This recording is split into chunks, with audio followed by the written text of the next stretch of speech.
Chapter 16. Jonas did not want to go back. He didn't want the memories, didn't want the honor, didn't want the wisdom, didn't want the pain.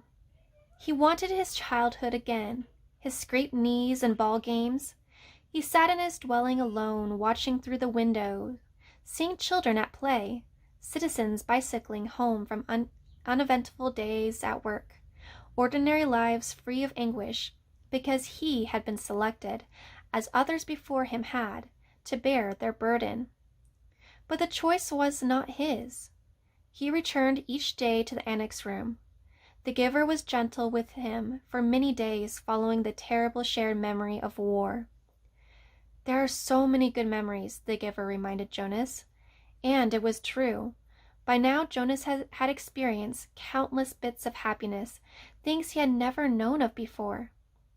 He had seen a birthday party with one child singled out and celebrated on his day, so that now he understood the joy of being an individual, special and unique and proud. He had visited museums and seen paintings filled with all the colors he could now recognize and name. In one ecstatic memory, he had ridden a gleaming brown horse across a field that smelled of damp grass, and had dismounted beside a small stream from which both he and the horse drank cold, clear water. Now he understood about animals, and in that moment that the horse turned from the stream and nudged Jonas's shoulder affectionately with its head, he perceived the bonds between animal and human. He had walked through the woods and sat at night beside a campfire. Although he had, through the memories, learned about the pain of loss and loneliness, now he had gained, too, an understanding of solitude and its joy. "What is your favorite?" Jonas asked the giver. "You don't have to give it to me yet," he added quickly. "Just tell me about it so I can look forward to it, because I'll have to receive it when your job is done." The giver smiled. "Lie down," he said. "I'm happy to give it to you." Jonas felt the joy of it as soon as the memory began. Sometimes it took a while for him to get his bearings, to find his place, but this time he fit right in and felt the happiness that pervaded the memory. He was in a room filled with people, and it was warm, with firelight glowing on a hearth. He could see through a window that outside it was night and snowing. There were colored lights, red and green and yellow, twinkling from a tree which was oddly inside the room. On a table, lighted candles stood in a polished golden holder, and a cast of soft, flickering glow.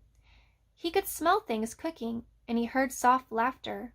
A golden-haired dog lay sleeping on the floor.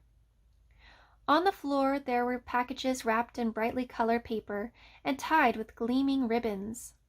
As Jonas watched, a small child began to pick up the packages and pass them around the room.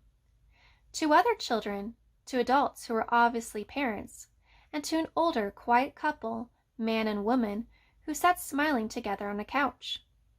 While Jonas watched, the people began one by one to untie the ribbons of the packages, to unwrap the bright papers, open the boxes, and reveal toys and clothes and books. There were cries of delight. They hugged one another. The small child went and sat on the lap of an old woman, and she rocked him and rubbed her cheek against his. Jonas opened his eyes and lay contentedly on the bed, still luxuriating in the warm and comfortable memory. It had all been there, all the things he had learned to treasure. "What did you perceive?" the giver asked. "Warmth," Jonas replied, "and happiness, and, let me think, family, that it was a celebration of some sort, a holiday, and something else. I can't quite get the word for it. It will come to you." Who were the old people? Why were they there? It had puzzled Jonas seeing them in the room. The old of the community did not ever leave their special place, the house of the old, where they were so well cared for and respected. They were called grandparents. Grandparents? Grandparents. It meant parent of the parents, long ago. Back and back and back, Jonas began to laugh. So actually, there could be parents of the parents of the parents of the parents of the parents of the parents?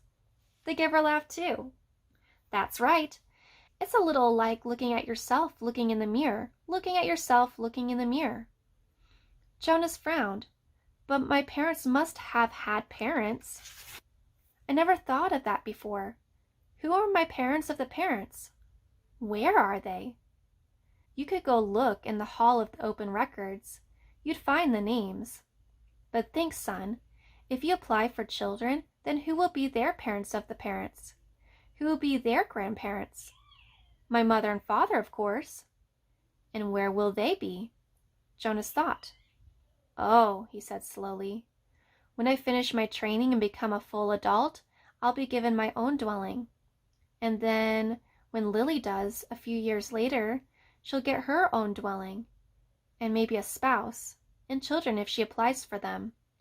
And then mother and father. That's right. As long as they're still working and contributing to the community, they'll go and live with the other childless adults, and they won't be part of my life anymore. And after that, when the time comes, they'll go to the house of the old, Jonas went on. He was thinking aloud. And they'll be well cared for and respected, and when they're released, there'll be a celebration. Which you won't attend, the giver pointed out. No, of course not, because I won't even know about it. By then I'll be so busy with my own life, and Lily will too. So our children, if we have them, will know who their parents of parents are either. It seems to work pretty well that way, doesn't it? The way we do it in our community? Jonas asked. I just didn't realize was any other way until I received the memory. It works, the giver agreed. Jonas hesitated. I certainly like the memory, though. I can see why it's your favorite. I couldn't quite get the word for the whole feeling of it, the feeling that was so strong in the room. Love, the giver told him. Jonas repeated it. Love. It was a word and concept new to him. They were both silent for a minute. Then Jonas said, Giver? Yes? I feel very foolish saying this. Very, very foolish. No need. Nothing is foolish here. Trust the memories and how they make you feel. Well, Jonas said, looking at the floor, I know you don't have the memory anymore because you gave it to me, so maybe you won't understand this. I will. I'm left with a vague wisp of that one, and I have many other memories of families and holidays and happiness, of love. Jonas blurted out what he was feeling. I was thinking that, well, I can see that it wasn't a very practical way to live, with the old right there in the same place, where maybe they wouldn't be well taken care of, the way they are now, and that we have a better arranged way of doing things. But anyway, I was feeling, actually, that it was kind of nice then, and that I wish we could be that way, and that you could be my grandparent. The family in the memory seemed a little more, he faltered, not able to find the word he wanted. A little more complete, the giver suggested. Jonas nodded. I like the feeling of love, he confessed.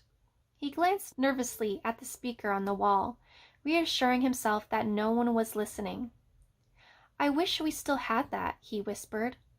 Of course, he added quickly, I do understand that it wouldn't work very well, and that it's much better to be organized the way we are now. I can see that it was a dangerous way to live. What do you mean? Jonas hesitated. He wasn't certain, really, what he had meant. He could feel that there was risk involved, though he wasn't sure how. Well, he said finally, grasping for an explanation. They had fire right there in the room. There was a fire burning in the fireplace, and there were candles on a table. I can certainly see why those things were outlawed. Still, he said slowly, almost to himself, I did like the light they made, and the warmth. Father? Mother? Jonas asked tentatively after the evening meal. I have a question I want to ask you. "What is it, Jonas?" his father asked.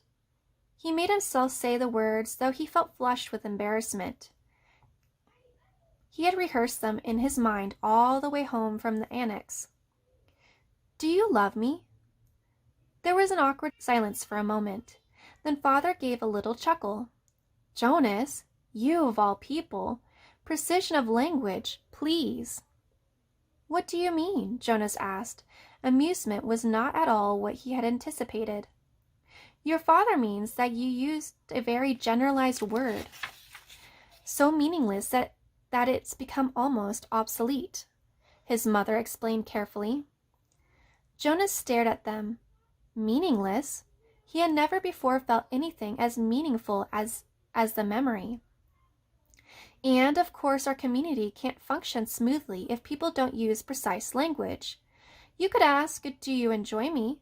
The answer is yes," his mother said. Or his father suggested, "Do you take pride in my accomplishments?" And the answer is wholeheartedly yes. "Do you understand why it's inappropriate to use a word like love?" Mother asked. Jonas nodded. "Yes, thank you, I do," he replied slowly. It was his first lie to his parents. "Gabriel," Jonas whispered that night to the new child. The crib was in his room again. After Gabe had slept soundly in Jonas's room for 4 nights, his parents had pronounced the experiment a success and Jonas a hero. Gabriel was growing rapidly, now crawling and giggling across the room and pulling himself up to stand. He could be upgraded in the nurturing center, father said happily, now that he slept. He could be officially named and given to his family in December, which is only 2 months away. But when he was taken away, he stopped sleeping again and cried in the night. So he was back in Jonas's sleeping room. They could give it a little more time, they decided. Since Gabe seemed to like it in Jonas's room, he would sleep there at night a little longer, until the habit of sound sleep was fully formed. The nurturers were very optimistic about Gabriel's future. There was no answer to Jonas's whisper. Gabriel was sound asleep. "Things could change, Gabe," Jonas went on. "Things could be different. I don't know how, but there must be some way for things to be different. There could be colors. And grandparents," he added, staring through the dimness toward the ceiling of his sleeping room. "And everybody would have the memories." "You know about memories," he whispered, turning toward the crib. Gabriel's breathing was even and deep. Jonas liked having him there, though he felt guilty about the secret. Each night he gave memories to Gabriel, memories of boat rides and picnics in the sun, memories of soft rainfall against the window panes, memories of dancing barefoot on a damp lawn. Gabe? The new child stirred slightly in his sleep. Jonas looked over at him. "There could be love," Jonas whispered. The next morning, for the first time, Jonas did not take his pill. Something within him, something that had grown there through the memories, told him to throw the pill away.